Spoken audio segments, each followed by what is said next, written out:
So if you're currently around 25% body fat or above and you want to get lean, here's the honest truth. Getting down to 15% body fat or lower is probably going to be a long journey with lots of ups and downs, and the process should not be underestimated. And to help you with that process, in this video, I'm going to share with you 3 signs that your current approach is not good enough to get you below 20% body fat and what you need to fix. Now, diving into it, the first sign we need to talk about is a lack of psychological flexibility. Psychological flexibility refers to your ability to work through very difficult situations and continuously adapt your approach to move forward toward your goal despite setbacks. In other words, you need to learn how to properly manage your screw-ups. And by the way, I don't know anybody with a great physique who hasn't screwed up a lot. This includes falling off track on the weekends, regaining some weight during a vacation, struggling to figure out what to eat in the first place, not getting enough protein, and just dealing with difficult life situations and trying to keep everything together. The reality is, you can read every nutrition book out there, you can watch every single diet video on YouTube, but the only true way to understand this is to go for it, apply the information, mess up, and then improve as you go. If you're not trying to apply any of this, well, then it's just entertainment. You may as well go watch Netflix instead. The point is, making mistakes, especially with your diet, is one of the most productive things you can do if you do it smart. For example, if you find yourself falling off track on the weekends all the time and you identify that that's your greatest weakness, great. Now you can focus your energy on proactively planning the weekends, checking the menus beforehand, reducing alcohol, doing a bit more walking on the weekends, saving some more calories for the weekends, trying intermittent fasting where you can move some calories to the evening, hitting the like button on one of my videos before you go out to eat to remind yourself of this goal to minimize the damage. When you fail, you want to fail smarter, which means that you're getting better after each mistake. Your diet doesn't need to be perfect, but it does need to continuously improve until you're getting great results. You don't want to let perfection get in the way of making progress. If you're in this ego-driven mindset where you're thinking, I'm going to do this right from day one or I'm not going to do it at all, well, bad news. You're not going to last very long on this journey. Now, the second sign I see a lot and that we need to talk about is being obsessive with cheat meals. And don't get me wrong, I have nothing against indulging from time to time, and I do it myself. Everybody does it. It's completely normal. If you plan it into your calories and macros, you can have pretty much anything you want. You won't suddenly gain 10 pounds of fat. That's not what I'm talking about here. The issue, though, is the psychology behind obsessing about cheat meals and what that says about your diet. If you're consistently thinking about which cheat meal you're going to have on the weekends and that's the only way you can quote-unquote endure the suffering, well, that can be a sign that your diet is probably not set up that well. You're either being very restrictive with your food choices in general, or you're putting these indulgences on a pedestal, which can be a very slippery slope. Because I do see people who are purposely restricting themselves for 3 to 4 days so then they can go out and have a blowout. And then those 3 to 4 days of restriction drive hunger so high that they end up overeating.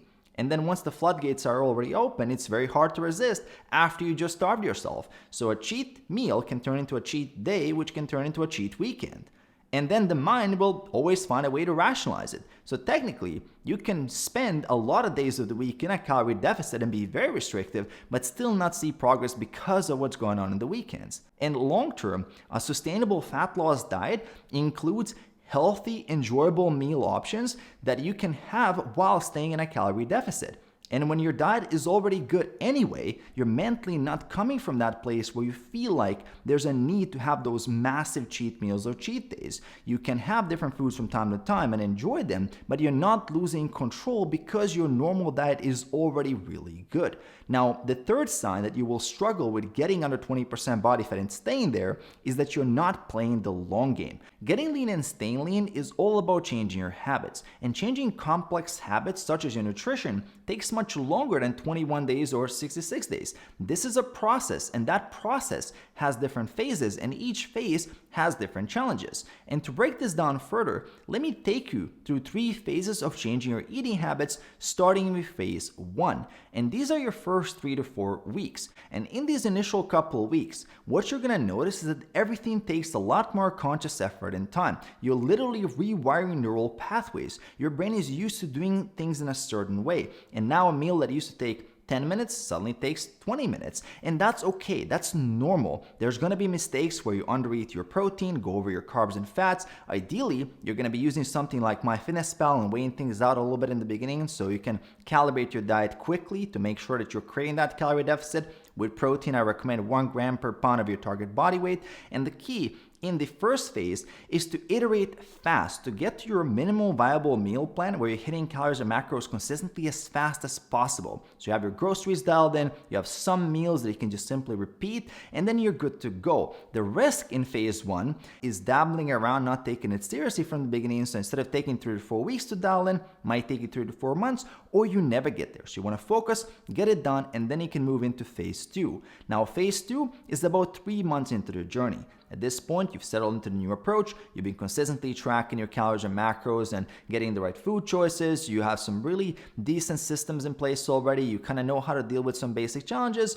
and you've got some success, and you feel good about that. Now in phase 2, there are a couple of really unique challenges. The first one is overconfidence, because people tend to feel like they got it, they relax, and then they fall off track because the old habits are still there and the new ones aren't that strong yet. And because the new ones aren't strong yet, there's also a risk of being interrupted by major life events such as getting a new job, moving to a new city, or a longer vacation or something like that. So it's really important you get back on track ASAP if you have such an interruption. And then the other challenge here is a loss of motivation, because that initial excitement will eventually wear off and you will exit the quote-unquote honeymoon phase. And there also might be a bit of a lack of sense of urgency because you got some results already and you don't feel like that same pressure anymore. So you have to reinvent your reasons why you're doing this. You want to commit to mastery, and if you keep putting in the effort and committing to consistency, you will eventually move into phase 3. Now, phase 3 is about 6 to 10 months of consistency into the journey. At that point, you've already lost a bunch of weight. Habits are feeling pretty automated, so you're not relying as much on motivation and discipline. You have your routine in place. You can estimate things as well pretty accurately. You don't really have to worry too much about basics anymore because they're just happening. They're pretty much coming natural to you, and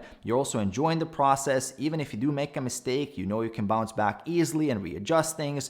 And you're really seeing this now as a lifestyle, and you're thinking long term. Now, phase 3 still has challenges, maybe those last 10 pounds that are bothering you, so you might get stuck in perma-cutting, or you're not sure whether you can lean bulk or not. So yeah, every phase has its own challenges, but at phase 3, you're in a much better place than when you first started.